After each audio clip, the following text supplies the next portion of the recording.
Shalom Bapak Ibu Saudara. Yesus ingin agar kita menjadi seperti anak kecil, karena Yesus menginginkan hati kita untuk selalu terbuka dan untuk selalu belajar, sehingga kita dapat menjadi dewasa dan memahami rencana Tuhan dalam hidup kita. Seperti yang tertulis dalam Matius 18 ayatnya yang ke-3.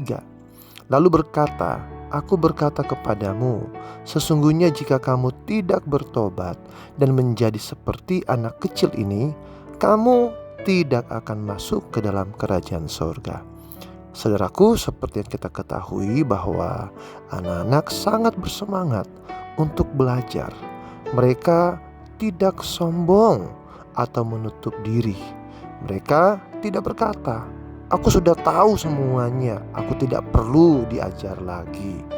Anak-anak tahu bahwa mereka masih banyak yang harus dipelajari, dan itulah yang membuat mereka bersemangat untuk belajar. Dan saudaraku, hal yang sama juga diinginkan oleh Yesus dari kita, yaitu hati yang mau mendengar, belajar, dan terbuka untuk saran dan kritik dari orang lain. Seperti yang tertulis dalam Yakobus 1 ayat 19. Hai saudara-saudara yang kukasihi, ingatlah hal ini. Setiap orang hendaklah cepat untuk mendengar, tetapi lambat untuk berkata-kata, dan juga lambat untuk marah. Saudaraku, orang yang rendah hati dan mau diajar mengakui bahwa tidak mungkin mereka mengetahui segalanya. Oleh karena itu, kita harus belajar dari pengalaman orang lain dan mendengarkan saran serta masukan dari orang bijak. Seperti yang dikatakan dalam Amsal 12 ayatnya yang ke-15. Jalan orang bodoh lurus dalam anggapannya sendiri, tetapi siapa mendengarkan nasihat, ia bijak. Juga dikatakan dalam Amsal 15 ayat 12.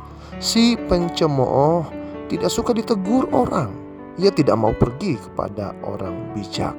Nah saudaraku, kesombongan pada dasarnya adalah bentuk ketidakamanan diri yang menyebabkan seseorang bertingkah seolah-olah mereka tahu segalanya.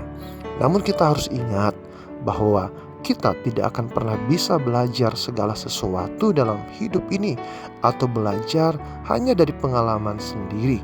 Oleh karena itu penting bagi kita saudara untuk terus belajar dan merendahkan hati, seperti yang tertulis dalam Amsal 16 ayatnya yang ke-18. Kecongkakan mendahului kehancuran dan tinggi hati mendahului kejatuhan. Saudaraku, kita punya pilihan untuk menjadi rendah hati dan terbuka untuk belajar. Tetapi juga kita bisa memilih untuk hidup dalam penyangkalan dan kesombongan. Saudaraku, Tuhan selalu ada untuk kita, dan Dia akan mendukung kita saat kita mau belajar hal-hal baru. Seperti seorang anak yang sedang tumbuh dan belajar, kita juga harus terus belajar dan mengembangkan diri, seperti yang dinyatakan dalam 2 Timotius 3 ayat 16 dan 17. Segala tulisan yang diilhamkan Allah memang bermanfaat untuk mengajar, untuk menyatakan kesalahan, untuk memperbaiki kelakuan, dan untuk mendidik orang dalam kebenaran. Dengan demikian, tiap-tiap manusia kepunyaan Allah diperlengkapi untuk setiap perbuatan baik.